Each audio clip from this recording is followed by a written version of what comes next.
the Banga, especially to the principal, Dr. Nidar Rai sir, the ITC coordinator, the convener of this national seminar, Chandrasekhar Pandit,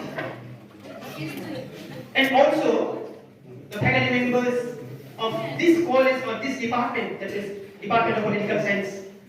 My student also, Syamol, all the teaching and non-teaching staff members of this college, research scholars, paper visitors, participants. I, on behalf of this college also, welcome you to listen a few words from myself. Before going to present in detail, I want to just give up a sum up about my entire presentation. What this title is really emphasizing, that India's 75 years, experiencing 75, looking behind and looking beyond.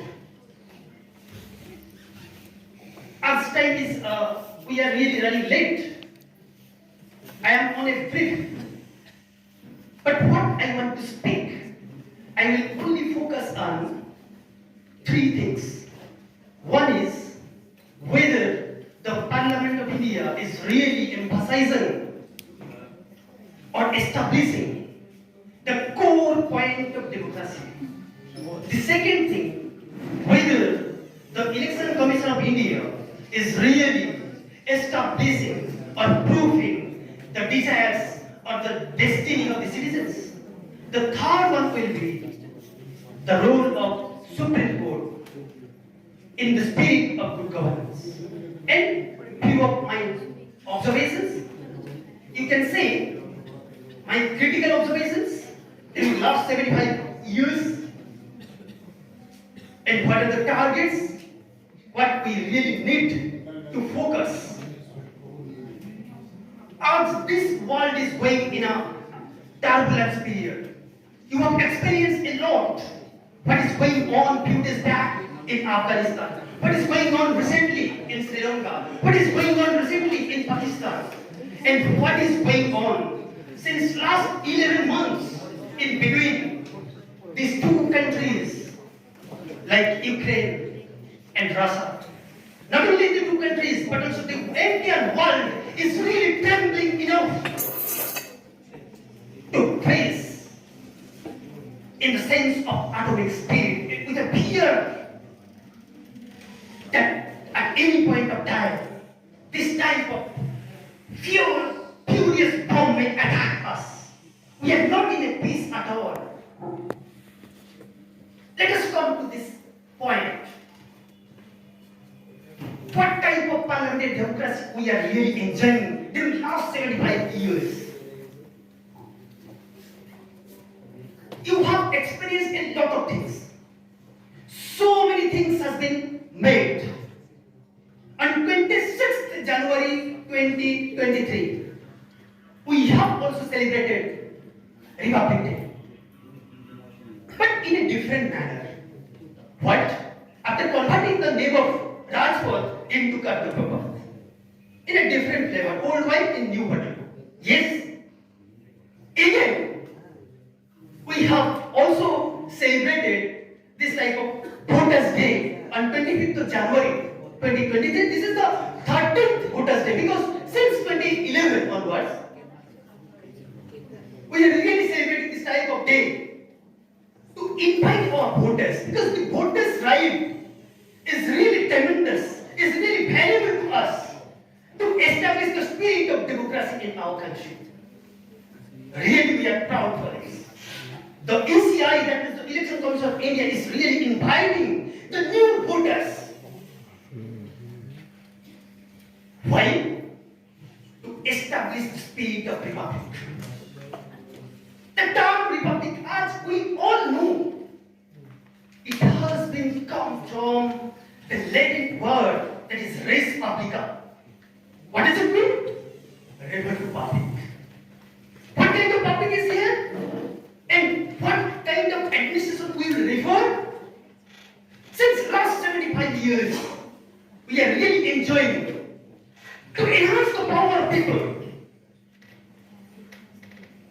establish the government spirit in a larger scale. As we have closed 105th Constitutional Amendment Act from 1951 under the Prime Ministership of Pandit Jawaharlal Nehru, abolition of Jamindari system, the first Amendment Act in 1951. Then the major amendments like you can say the 42nd Amendment Act, what we call as a mini constitution. Then 73rd and 74th Amendment Act under Prime Ministership of P.V. Narasimha Rao, empowering the local people to establish the local self-better administration. And after that you will find like anti-defection law, so many things. In 101, I can say, what happened in 101 Constitutional Amendment Act? We have started from 1st July 2017, we have started the system of unified system of taxation policy that is called as GST. On that day, I was reading an article on that day, on the next day, in the Statesman, that we are calling it the United States of India because of this unified taxation policy. Like United States of USA, you can say America, we have started calling India as United States of India because of this unified system. Wherever you go, like Vodafone or Idea network, one advertisement we have all seen in television, our network follows. Likewise, wherever you go, you will definitely find one unique or unified taxation system. Likewise, so many things happened and we have experienced a lot. Think about our parliamentarians, what they are doing, what are their behavior. You can see lots of things are pros and cons. So many responsibilities upon them. You find lots of do's and don'ts are there for the parliamentarians. But what we are experiencing, instead of doing or practicing the policy making and implementation of policies, to some extent, as I have already told to you, that I am critically analyzing all those things, to some extent you will find dadagiris. At toll plaza, you will find lots of things are happening. In public domain, you will find the raw behavior is going on. What we are taking that or talking that it's not of the people, it's of the people and far away from the people, not all the people. After election, they are far away from the people. And it is because of this, lots of parliamentarians are really involved in corrupt practices. All of a sudden, on a fine day, one public interest litigation has been filed in Supreme Court. And what happened? Supreme Court gave its judgment to the ECI to start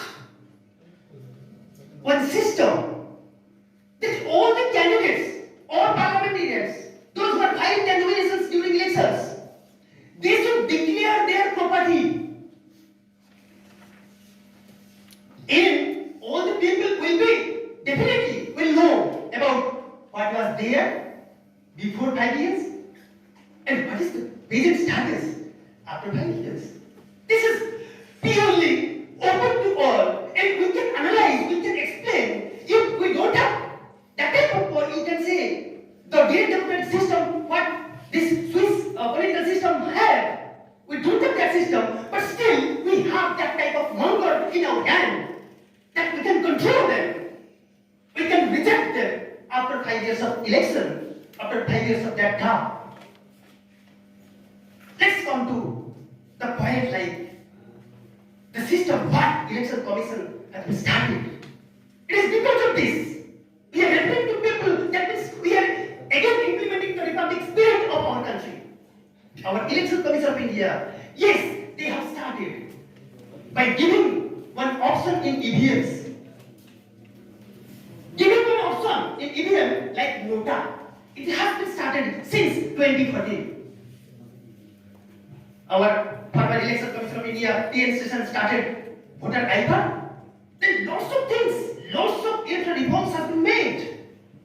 Again, we can say this type of nota provision is there, and if anybody will get in any particular constituency, if any candidate or among the candidates, if that particular constituency will definitely leave this nota option, then all those candidates will never be contested in their lifetime in any election in our India. Yes, this is, we are definitely referring to the power of the people.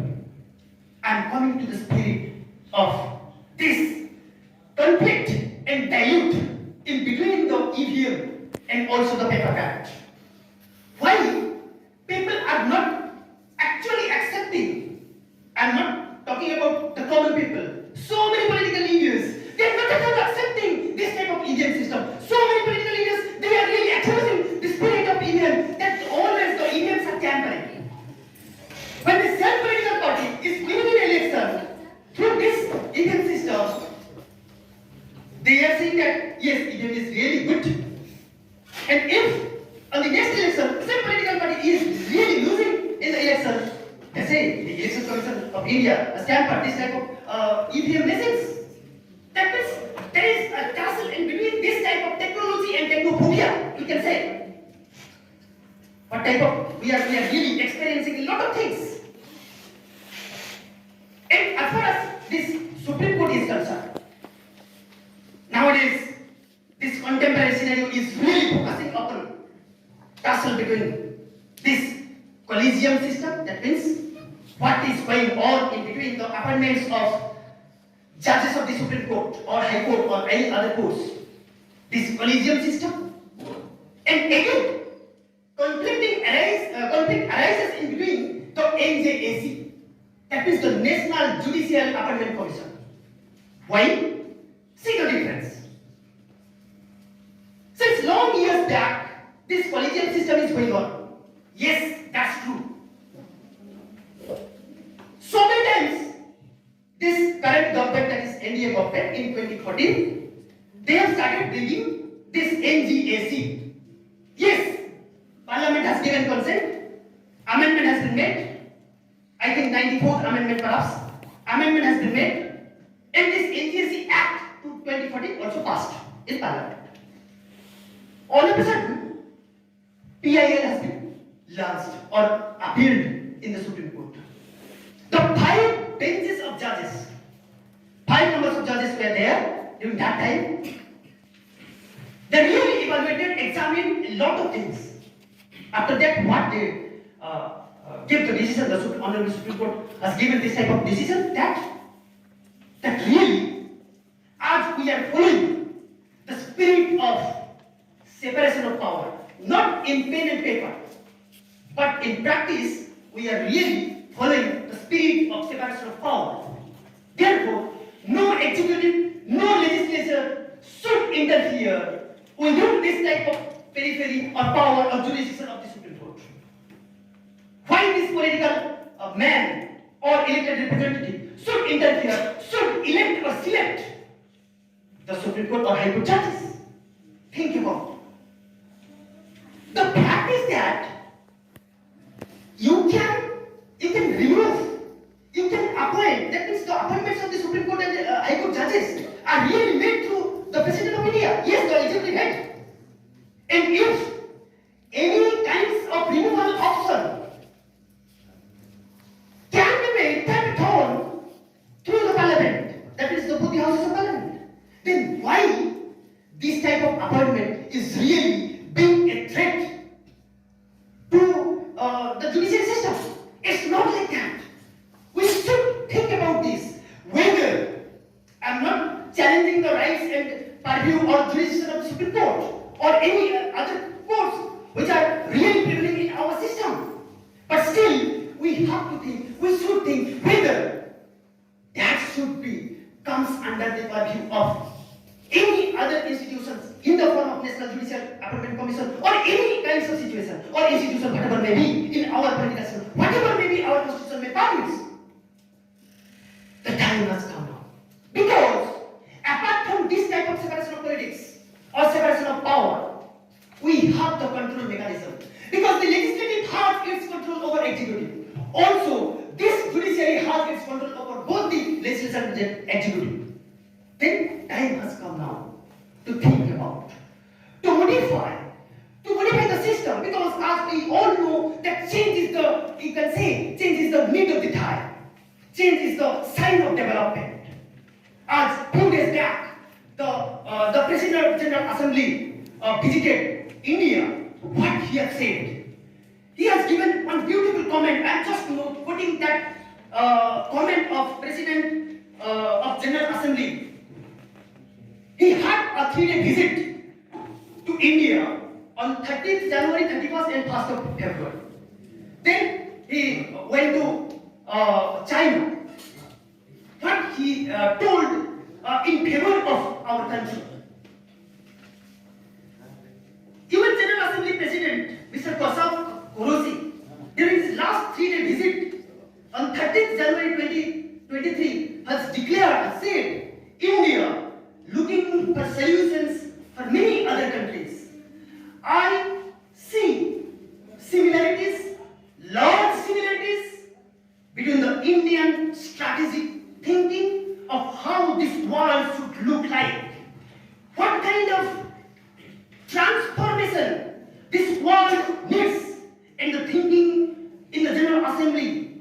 How we transform ourselves, how we transform this organization, and how we transform some of the deals we have in the world. So, my key message will be to the partners, I am going to seek cooperation from all the nation countries, all the civilized states around all over the world. Again, he has said, he has really again quoted the presidency at G20 of India. What our motto is, the one earth, one family, one future slogan of India, that is the G20 presidency, is very, very broad, and it means the Indian presidency is looking for a global responsibility in terms of G20. That means this spirit of Vasudhaiva Kutumbakam. See, when the world is really trembling with the fear of COVID-19, India was supplying all those medical facilities, all those prospect things, like starting from paracetamol and everything. And nowadays, we have put ourselves that we are the best. We are running the best republic, the best democracy in the around world. Thank you listening for.